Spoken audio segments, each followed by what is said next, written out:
अगर आप भी चाहते हैं team India T20 world cup की चैंपियन बने तो हमारी इस वीडियो को लाइक जरूर कीजिएगा।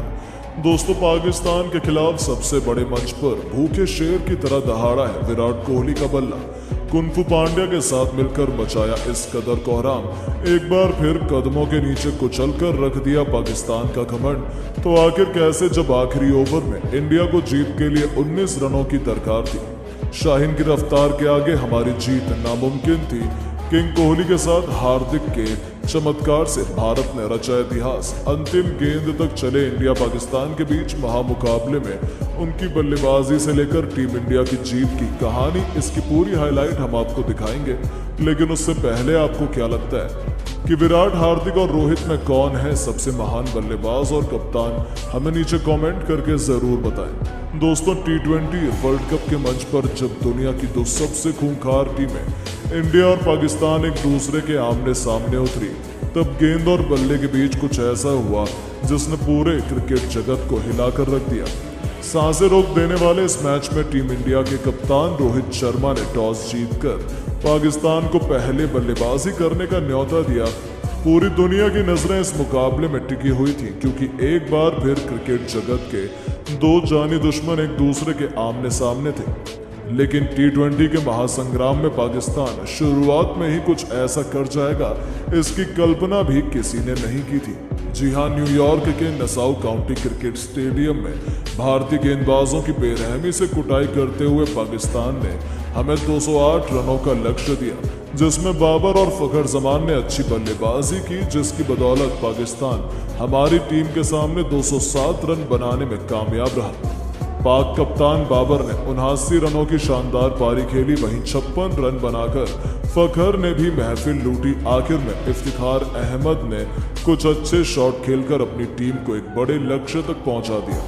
हालांकि एक समय तो ऐसा लगा था कि पाकिस्तान 150 रन भी नहीं बना पाएगी, क्योंकि केवल 15 रनों पर टीम इंडिया ने उनके 3 बल्लेबाज ढेर कर दिए थे। लेकिन फिर बाबर और फखर जमान ने अपनी टीम को संभाल लिया और इतने बड़े स्कोर तक पहुंचा दिया। भारत की तरफ से जसप्रीत बुमराह ने अपनी लाजवाब गेंदबाजी से तहलका मचाते हुए सबसे अधिक 5 सफलताएं हासिल की। वहीं एक विकेट कुलदीप यादव को भी मिला, वहीं बाकी गेंदबाजों को निराशा हाथ लगी। अब टीम इंडिया के 20 ओवरों में 208 रनों की दरकार थी। लक्ष्य काफी बड़ा था। ऐसे में कप्तान रोहित शर्मा और यशस्वी के धमाकेदार शुरुआत की उम्मीद थी। आपको बता दें, इन दोनों ही बल्लेबाजों ने आते ही आक्रामक बल्लेबाजी करनी शुरू कर दी। 3 ओवरों में टीम इंडिया का स्कोर 36 रनों के पार था। इन दोनों ने पाकिस्तान को हक्का बक्का कर दिया था। ऐसा लग रहा था कि ये दोनों बल्लेबाज इस मुकाबले में पाक गेंदबाजों पर जरा भी तरस नहीं खाएंगे। लेकिन चौथे ही ओवर में भारत को तगड़ा झटका लगा और यशस्वी 9 गेंदों का सामना करते हुए 18 रन बनाकर पवेलियन लौट गए। उन्हें शाहीन अफरीदी ने पवेलियन की राह दिखाई। अब मैदान पर आ गए थे किंग कोहली। मैदान पर मौजूद थे भारत के 2 सबसे महान बल्लेबाज, जो पाकिस्तान को पल भर में तबाह बर्बाद करने का दमखम रखते थे। कप्तान रोहित के साथ मिलकर उन्होंने तेजी से भारत को लक्ष्य की तरफ बढ़ाना शुरू किया।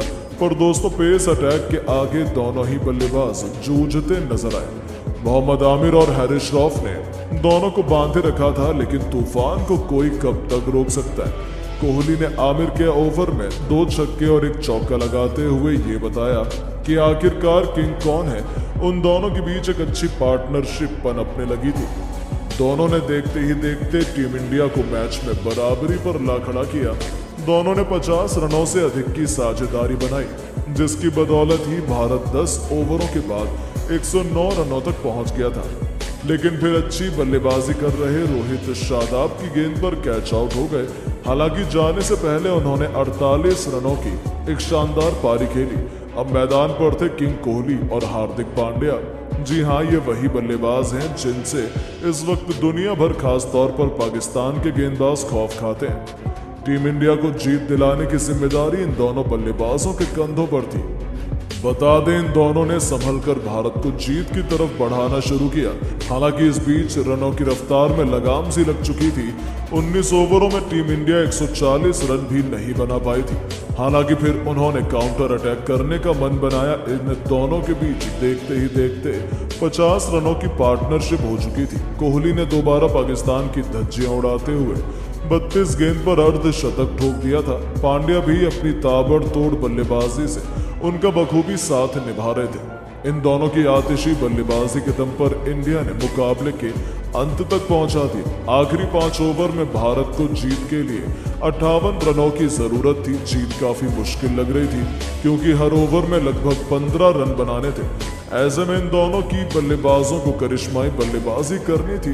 पारी के 16वें ओवर में गेंदबाजी करने आए थे हरीश रॉफ और उनको आड़े हाथों लेते हुए पांड्या ने 1 नहीं 2 नहीं बल्कि कुल 3 छक्के लगा दिए। जी हां, पांड्या ने हैरिश के इस ओवर में 3 छक्के जड़कर कुल 19 रन बटोरे। यहां से प्रशंसकों को ये लगने लगा कि अब इस मुकाबले में टीम इंडिया जीत सकती है। पांड्या ऐसी बल्लेबाजी कर रहे थे जैसा किसी ने सोचा तक नहीं था।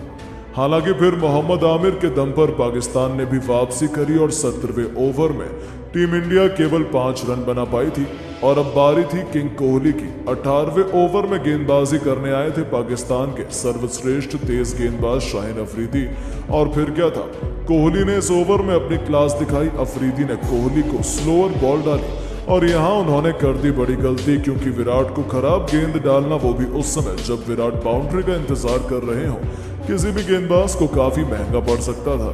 अफरीदी की उस गेंद को विराट ने सीधे स्टेडियम पर मारा।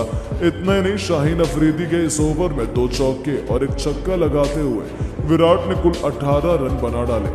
भारतीय टीम तेजी से लक्ष्य की तरफ अग्रसर हो गई थी। अब भारत को आखिरी 2 ओवरों में जीत के लिए 25 रनों की दरकार थी, लेकिन पारी के 19वें ओवर में गेंदबाजी करने आए राफ ने केवल 6 रन दिए। जी हाँ, इस ओवर में दोनों ही बल्लेबाज कुछ खास नहीं कर पाए और भारत को आखिरी ओवर में जीत के लिए 19 रन बनाने थे। पाकिस्तान के सबसे खतरनाक गेंदबाज शाहीन अफरीदी आखिरी ओवर डालने के लिए आए और उनकी पहली गेंद पर विराट ने शानदार चौका लगाया। अब आखिरी 5 गेंदों में जीत के लिए 15 रन बनाने थे। अभी भी जीत काफी दूर नजर आ रही थी, लेकिन अफरीदी की दूसरी गेंद पर भी विराट ने एक और चौका लगा दिया। अब आखिरी 4 गेंदों में 11 रन रह गए, लेकिन तीसरी गेंद पर शाहीन अफरीदी ने वापसी की और केवल 1 रन दिया। अब कुंफू पांड्या स्ट्राइक पर आ गए। अब 3 गेंदों में बनाने थे 10 रन। अफरीदी की चौथी गेंद पर हार्दिक ने एक्स्ट्रा कवर के ऊपर से शानदार छक्का लगाया। 2 गेंदों में 4 रनों की जरूरत थी। टीम इंडिया की जीत आसान लग रही थी। केवल वर्ल्ड क्लास गेंदबाज शाहीन अफरीदी ने वापसी की और एक ऐसी खतरनाक बाउंसर डाली जिस पर पांड्या कुछ खास नहीं कर पाए। दोस्तों, अब एक गेंद पर 4 रन बनाने थे। स्ट्राइक पर थे हार्दिक। प्रशंसकों को उम्मीद थी कि वो भारत को जीत दिला देंगे। आपको बता दें, शाहीन अफरीदी ने इस पर परफेक्ट यॉर्कर डाली। ऐसा लगा था कि पाकिस्तान जीत गया, लेकिन फिर हार्दिक के बल्ले से बिजली कौन थी। माही के अंदाज में उन्होंने मिडॉन के ऊपर से ऐसा हेलीकॉप्टर शॉट छोड़ा कि गेंद देखते ही देखते हवा में कब गायब होकर स्टेडियम के पार चली गई, पता ही नहीं चला। और इस गगनचुंबी छक्के की बदौलत हार्दिक पांड्या ने एक मस्ट विन मुकाबले में टीम इंडिया को न केवल जीत दिलाई बल्कि पाकिस्तान के घमंड को चूर चूर कर नया इतिहास लिख दिया। जहां पाकिस्तानी टीम और उनके फैंस तो स्टेडियम में ही आंसू बहाने लगे थे। जी हां दोस्तों, इस रोमांचक प्रैक्टिस मुकाबले में एक बार फिर टीम इंडिया ने अपनी जीत का झंडा गाड़ दिया था।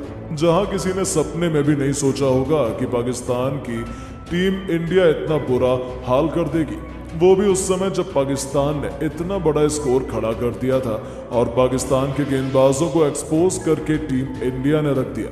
अब एक ऐसा ही कांटे का मुकाबला एक बार फिर हमें 9 जून को इंडिया और पाकिस्तान के बीच देखने को मिल सकता है। लेकिन दोस्तों, अब आपको क्या लगता है, पाकिस्तान के खिलाफ भारत की तरफ से सबसे ज्यादा रन कौन सा बल्लेबाज बनाएगा? नीचे कमेंट करके जरूर बताएं और ऐसी शानदार खबरों के लिए चैनल को सब्सक्राइब जरूर करें। धन्यवाद।